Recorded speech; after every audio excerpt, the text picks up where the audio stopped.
Have you ever wondered how top athletes, musicians, and creatives secure multi-million-dollar sponsorship deals? If you're a sports professional, I'm talking to the athletes, sports executives, or you just work in the sports industry. Take the front seat. Let's talk. Welcome back to Talents to Titans, Africa's Creative Economy Podcast. I am Titilayo Adeyero-Donsak, and today we are unlocking the secrets behind sponsorship success in Africa's booming sports industry. Sponsorships aren't just about free products or big paychecks. They are strategic partnerships that would help amplify creative work. It will provide funding and also connect talent with global opportunities. Now let's consider the stats. The global sponsorship market is valued at over $70 billion, yet Africa remains underrepresented. In 2022, sports sponsorships alone accounted for 58% of all brand deals worldwide. Major brands like Nike, Coca-Cola, and Red Bull invest billions into partnerships with creatives and athletes. So how do you tap into this opportunity? Let's explore. First things first, let's build a marketable brand.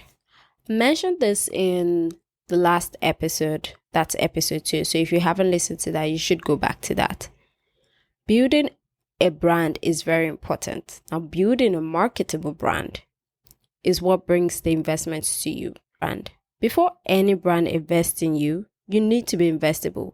Now, if you've not, you need to define your value. What unique story do you bring to the table? What makes you different from the 1,000 other athletes that are there or the other executives that are there? What makes your story stand out? And why should the brand invest in you?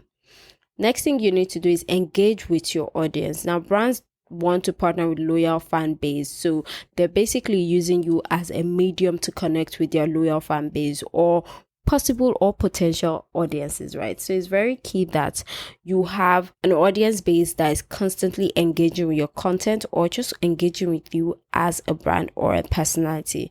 Now, whether it's social media followers, ticket sales, or YouTube subscribers, it's more than just the numbers. Engagement truly matters to the brands. Create quality content. Share professional, high-quality content that aligns with your brand image. Another thing is be consistent. A brand wants to know you are reliable. Regular content and professionalism goes a long way. When you do get in partnership with these brands, show up and show up well. Be present, and there's just a work ethic and there's really just a way you would engage with a brand that they would call you back for the next sponsorship deal or another partnership. So it's very important that you know that and you have that at the back of our mind. Sponsorship isn't just about who has the biggest numbers. And that's something you must always remember. It's really about brand alignment and the value that you bring to the partnership. So if there's anything that is very important for sports partnership, is that success is really just about talent. It's about visibility, narrative, and access. So really, what is your true story and what makes you different from every other athlete out there? Second thing you need to do is to attract the investors and negotiate deals. So how do you attract sponsorship deals? Do your research, understand which brands align with your industry and your personal brand as an athlete. Or if you're a sport executive, you need to do the research and look for the talent that aligns with your brand's value.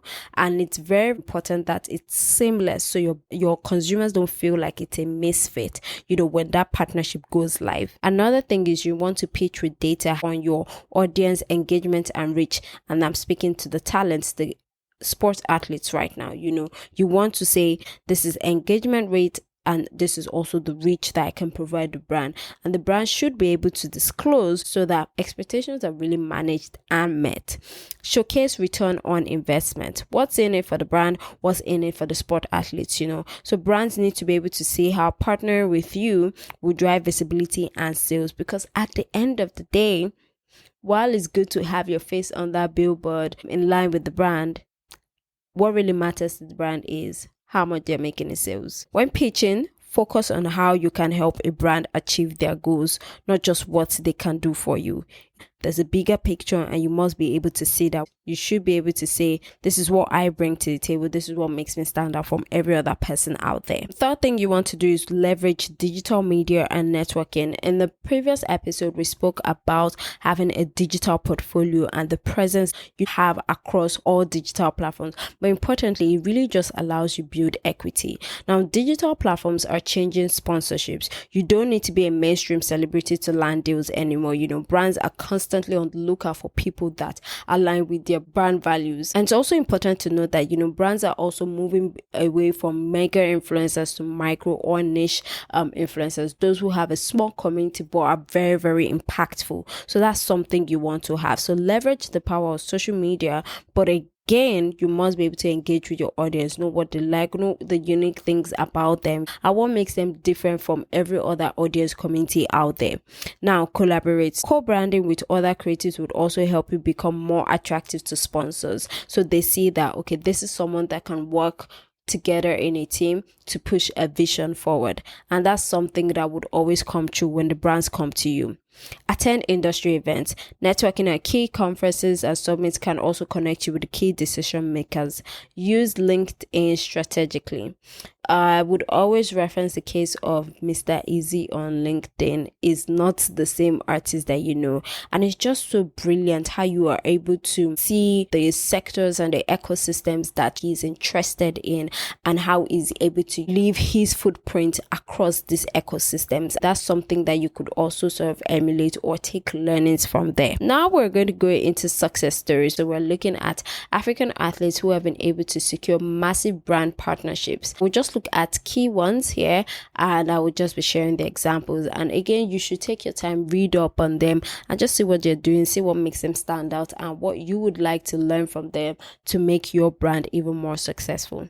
First person on the list for football is Mohamed Salah from Egypt, and he's a global brand ambassador for Adidas, for Pepsi, Vodafone Egypt, Uber, Oppo. Again, you just see that there's a wide range of industries, from FMCG to even the telco space. It's very key that he's able to sort of interact with various ecosystems, but also be a face that consumers can see and resonate with. That's one thing the brands are looking out for, So when you're building your personal brand as an athlete or a sports executive for an athlete, what is that key thing that you want the brands to look out for? We also have Victor Osimhen from Nigeria, has partnership with Nike, Detour Nigeria, and One Expert. Again, sometimes you might go even deeper within the industry. You might be able to get sponsorships or partnership deals from brands, sport betting industry. Let me go into basketball. We have Joel Embiid from Cameroon. He has partnership with Crypto.com and Mountain Dew. Athletics, track and field sector, Caster Semenya has partnerships with Nike and Discovery South Africa. Again, just brilliant how these athletes are able to, just chart a course for themselves across different industries. We have MMA and boxing. Israel Adesanya from Nigeria, first MMA fighter to sign a deal with Puma. He has partnerships with Stake.com, Engage Fightwear. We also have Sia Kolisi from South Africa, and we have partnerships with Adidas, Rock Nation Sports, Land Rover. Now the key take home really is, how are African athletes leveraging brand partnerships? First thing is global performance and dominance. So brands are seeking athletes who dominate their sport. So while you're building the brand, you also want to perfect the craft. Both of them can work and grow simultaneously. Breaking records and also maintaining consistency is a key thing to attract sponsors. Now, another thing you want to do is have a strong personal brand and storytelling. This cannot be overstated, really. It's something that would always be emphasized on across multiple industries. Having a strong personal brand and storytelling is key. So athletes with compelling personal stories resonate with audience and brands more. So for example, we have Atetokounmpo's Rags to Riches story that's helped him land partnerships with Nike, WhatsApp, and Google. That's a key thing to note. Social media influence is also very key because athletes with a strong social media presence command higher brand value. And a key example here would be Mohamed Salah's over 60 million Instagram followers that have really helped him become a top influencer for brands like Adidas and Pepsi. We also have Israel Adesanya's charisma and online engagement that really helped him land a Puma deal. Fourth thing is cultural and national pride. Brands tap into athletes who represent their countries and culture. So it's very key for them that when they're signing these deals, your values aligns with the heritage of your people, your country, the culture, your tribe, the group that you're coming from, and also would showcase the success of your sports niche. So whether it's basketball, football, or long tennis, it's very key that you're able to sell that story to the world at large. Fifth thing is off-field business moves and advocacy. Now, some athletes go beyond endorsements by launching businesses or advocating for causes, so we have Asisat Oshoala, who has an initiative to help young girls get into football, and that's a brilliant thing. So any brand looking to champion the girl child would just seamlessly tap into that initiative that she has established. So how are brands selecting athletes for endorsements? I'm here to share with you 5 factors that brands would consider before signing on an athlete.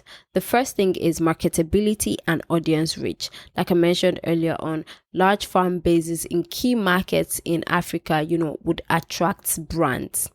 Brand alignment. Athletes whose image aligns with the company's values and mission, it's almost seamless that you're just a perfect fit for the brand story. Again, the brand is using you as a platform to reinforce their story to their audience. So brand alignment is key.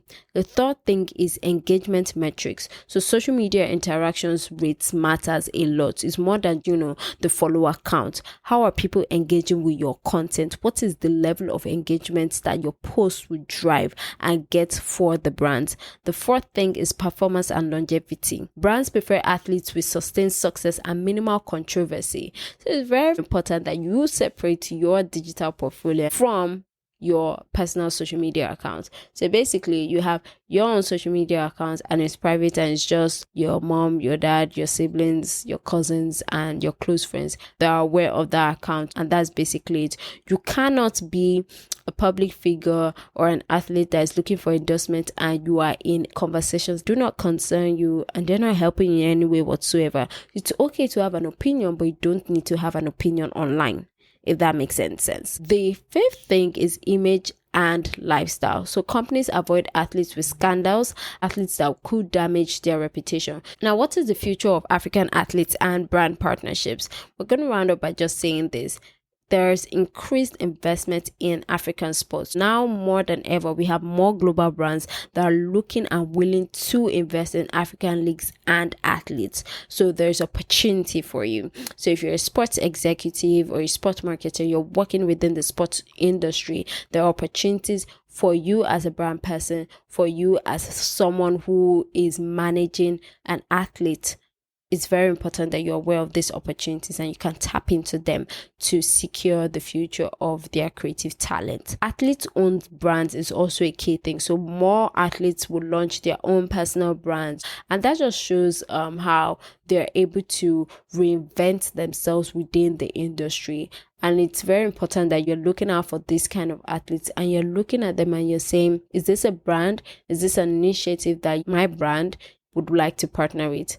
And lastly, we have tech and digital collaboration. So we have NFT deals, gaming partnerships, AI-driven sports endorsements, that are on the rise, and they would continue to grow as the year 2030 is fast approaching. If today's episode was valuable, subscribe, leave a review, and share it with your network. Follow us across social media at Talents to Titans. And if you want to partner with us, work with us, or you just have questions that you would want us to discuss on this platform, send us an email, hello@talentstotitans.africa, hello@talentstotitans.africa, and we would respond to you. Now join the movement to build Africa's creative economy together. See you next time on Talents to Titans.